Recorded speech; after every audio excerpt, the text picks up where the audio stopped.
evening, Deborah. Good evening. Oh gosh, you smile so sweetly, Deborah. Wow, this is going to be a beautiful segment. Another beautiful segment, I should say. Oh, thanks for having me. Welcome to CWS as it is for the first time. And this is a very special evening because I would have loved to have you on my other show, CWS Journeys. But because and the audience don't really realize this, you're calling in from Germany. And you're how many hours ahead? Six? Six. 6 hours ahead. So I am very grateful. We're all very grateful to have you here this evening, Deborah. So thank you. Thank you. And congratulations on all your accomplishments and all this. But what are two things that always come to mind whenever you think about yourself?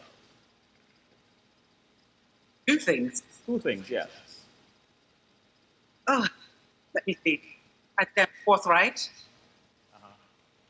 Some would probably say sometimes a bit tactless or not diplomatic, but I think I'm forthright. And I'd say passionate. Passionate. Oh, yeah. Deborah, please give us a glimpse of your life at ages 9 and 15. Oh, nine. Definitely, I was at St. Gabriel's Primary School. Uh-huh. Yeah, preparing for common entrance.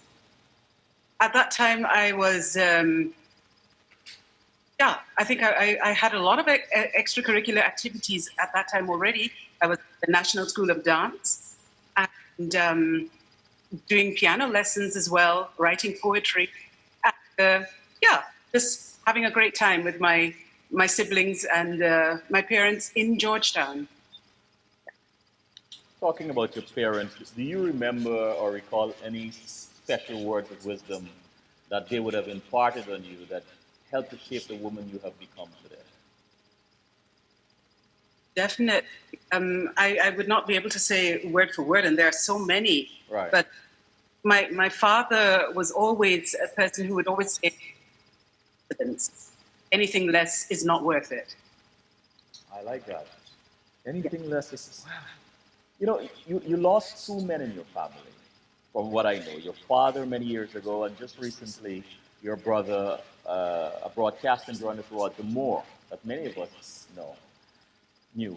How significant are those two losses to you as a woman who celebrates life so abundantly? They were two very big watermarks in my life, I would have to say. Losing my father at that point of time, I thought that there was nothing worse that could ever have happened to me. I would say that I was a daddy's girl, still am.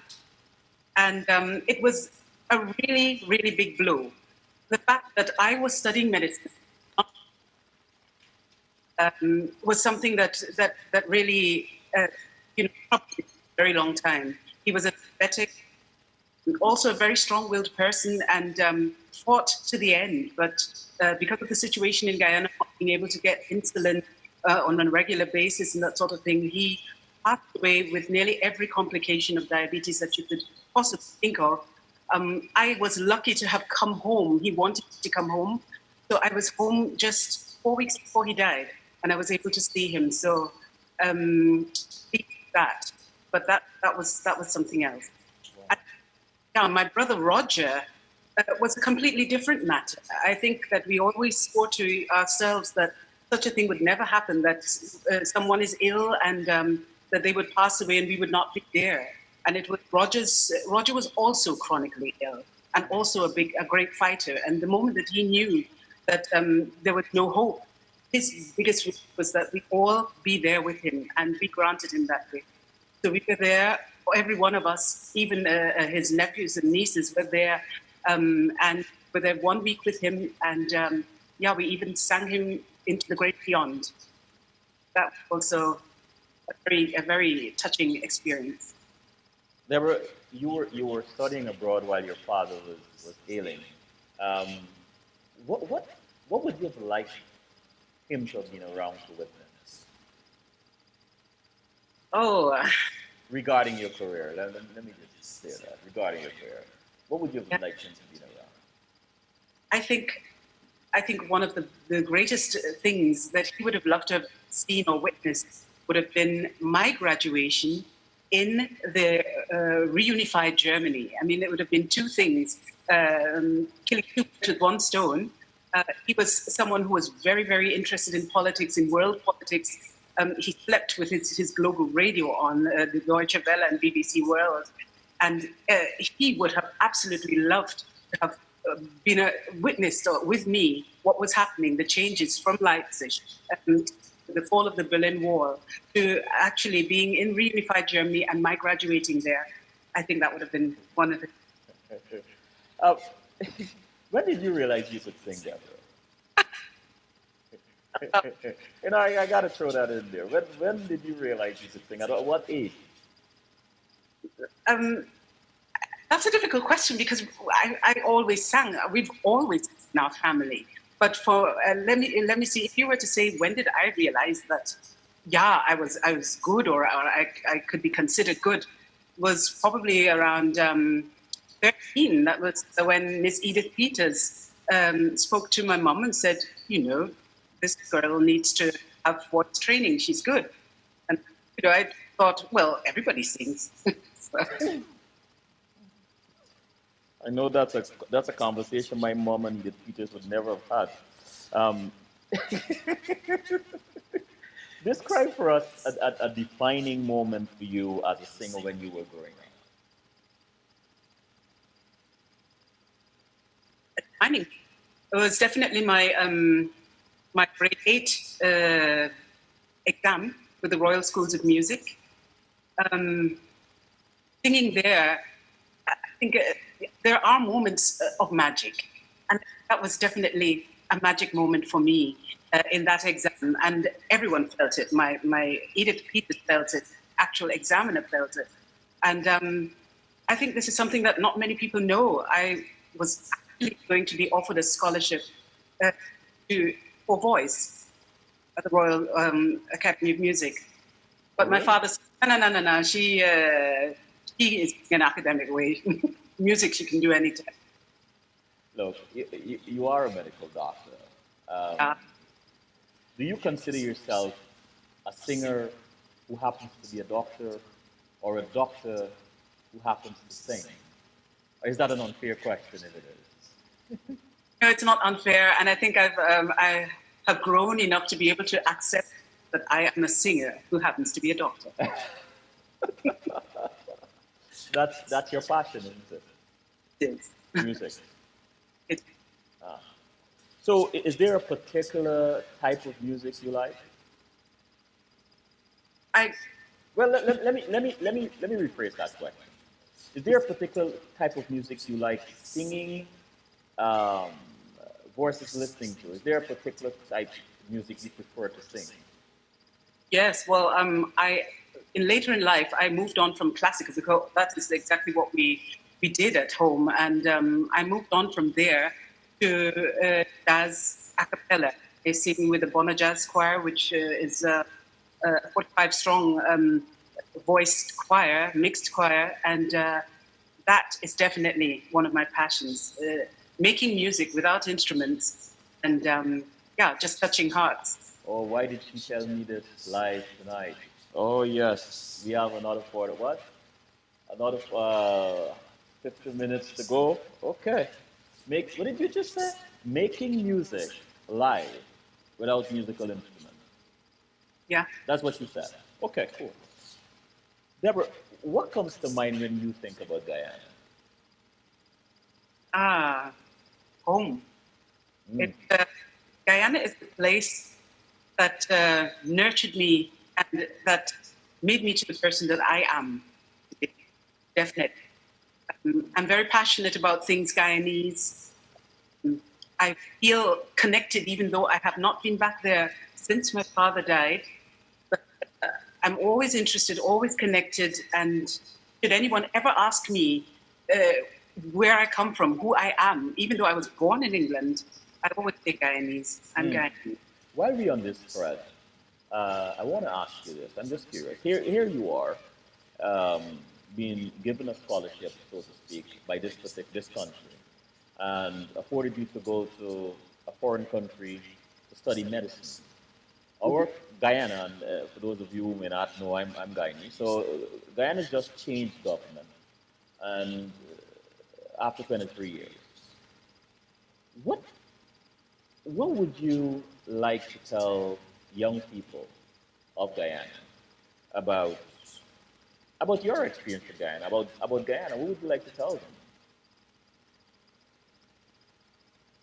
I would wish for the young people of Guyana to know the Guyana that I did, to know the Guyana of my generation.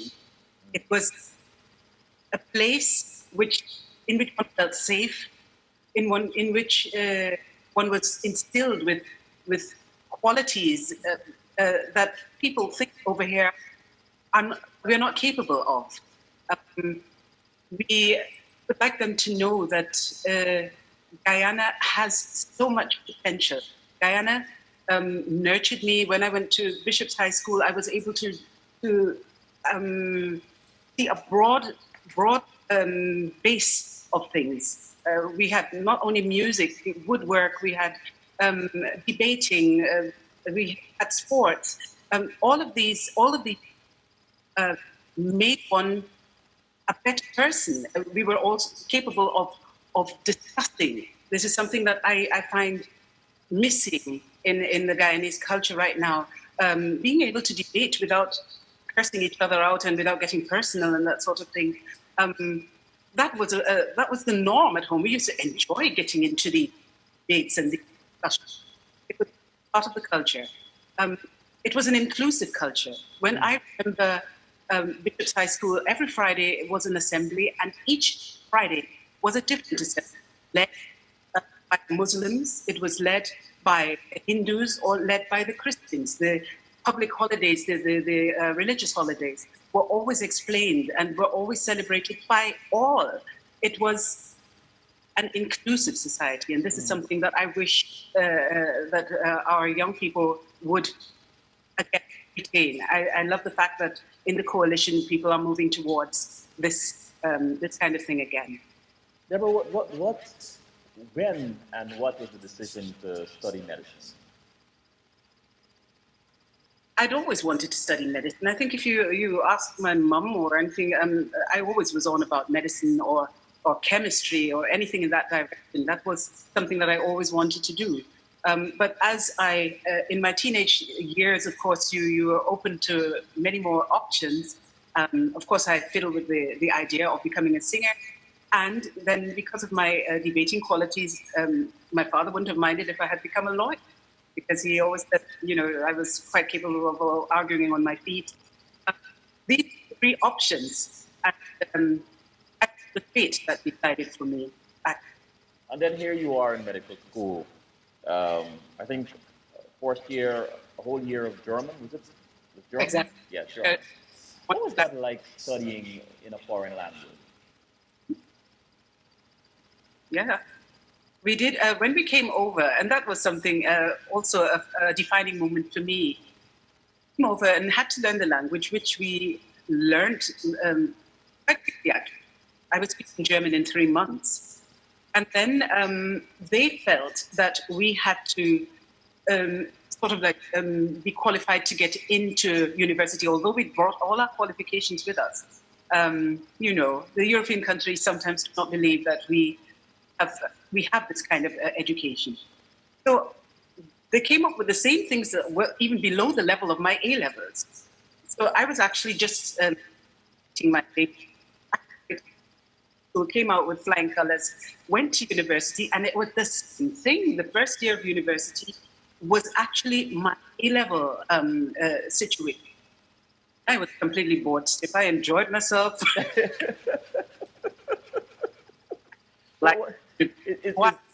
everybody else was studying like hell, and I was just translating. But the worst thing that happened was the second year when I get into studying here. Everyone else was in a studying year, and I now had to get into it. What surprised you about medical school? Pardon? What surprised you about medical school? I didn't quite get that word. What surprised you about medical school? the intensity of study surprised me. I wasn't really surprised at anything because myself, I did a lot of practica. Even at home, I used to go on about wanting to be a doctor and a forensic medical person. So I did practica at home in the pathology and all that sort of thing, and at the George Hospital before coming. So I wasn't completely surprised at anything, but I was definitely over the 6 years I realized that you did need study medicine.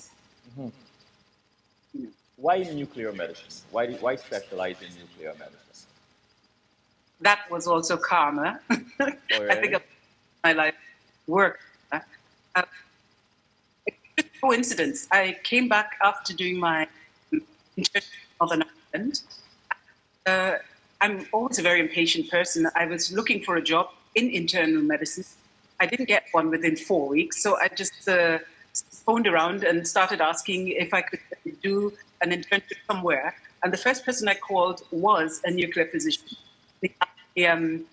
What do you know about nuclear medicine? And I said, nothing. He said, right, welcome. Wow.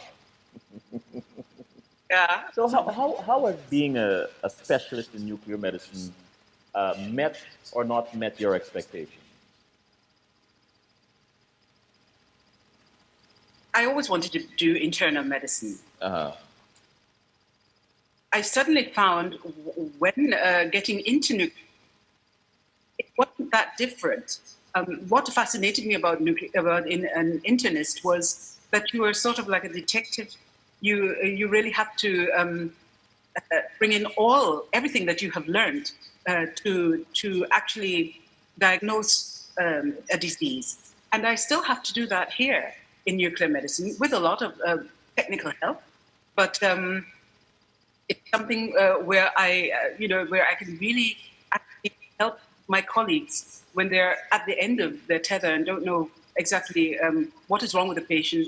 I find it fantastic to be able to delve in and discover and then present them sometimes with something that they haven't thought about. So my detective work is still there. Who hires or who needs a nuclear physician? Who needs a nuclear physician? Yes. What I mean, who would say, look, you have to call a nuclear physician in, you have to call a nuclear doctor in? You can use nuclear medicine as diagnostic imaging for every part of the body, for every faculty or field of medicine. You have to understand that it is actually visualizing the biochemical functions in the body, and the oncologist needs us. He needs us to be able to show whether or not the tumor is active, or whether or not chemotherapy is kicking in, whether someone is having a remission. The orthopedic surgeon needs us to be able to tell him whether or not his prosthesis is loose, or whether there's inflammation of the prosthesis. We can tell long before an X-ray can tell it whether or not someone has broken or fractured a bone or something. The thyroid gland, the function of the thyroid gland is one of the typical things here in Central Europe because of the iodine deficiency. So many people have a problem with the thyroid gland. We can show whether or not the nodules are cancerous, or whether they're cold, or whether they produce too many hormones. The kidneys, kidney function, brain function, we are probably also important when it comes to something which is rather solemn, brain death. To be able to say that someone is brain dead, it's a nuclear medicine that is called. And you can go on and on. The list goes on and on. Deborah, as the first Black woman as a nuclear consultant in nuclear medicine in Germany, what is it like being a Black woman in business in Germany?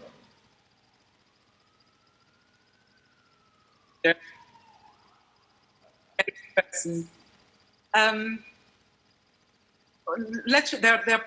are positive things about it. There are also negative things about it, obviously. The positive thing about it is that Germans tend take the best man or woman for the job. So that is something which is really fantastic, and I feel very honored that I was considered as such. The negative part sometimes comes from, as you have all over the world, a bit of institutionalized racism. You have to learn how to deal with it. And it is something that I have learned to deal with through East Germany, even here in so-called West Germany.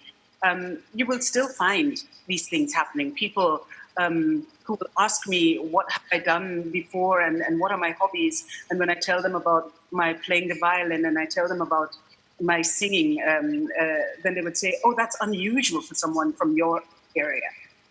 Really? What the hell do they know about anyone from my area? So, you know, those are the things you have to put up with sometimes. But I think if you don't walk around with a chip on your shoulder, I think it would be racist. There's a saying in German that says, whatever you shout into the forest comes back to you, it echoes back to you. And that I treat people with respect. I come and them eye to eye, and that definitely means that I'm not confronted with so many of these negative. When did this consulting phase begin for you? 2001. 2001, that's when I did my exam as a specialist. And I immediately said, because I was not, never wanted to do research, that was not my thing. I'm a people's person. I like dealing with patients and that sort of thing. So I said, if I'm to work as a nuclear physician, then it has to be in my own private clinic. And what are some earlier challenges you had when you first became a consultant?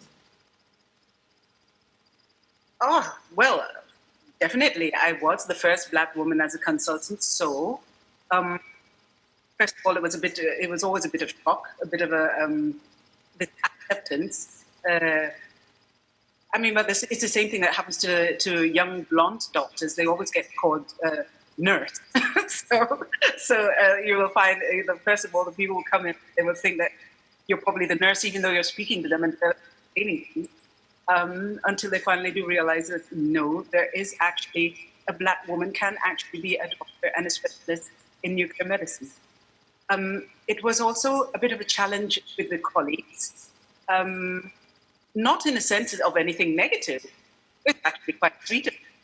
They wanted to carry me on a silver tablet and were always being very, very considerate. And I used to say, I want to. So, guys, chill, you know. Can we say that fighting spirit in the men, the Moors men, has found itself its way into Deborah? Which Moor? That's a Moor thing. It has nothing to do with it. Well, you told me your father is a fighter and Roger's a fighter, so I'm assuming that fighting spirit is in you. They're all fighters. My sister's definitely one of the biggest fighters that you've ever seen. I'm actually mild. You're mild. Oh boy. Okay. Let's take a quick break, Deborah. Thank you.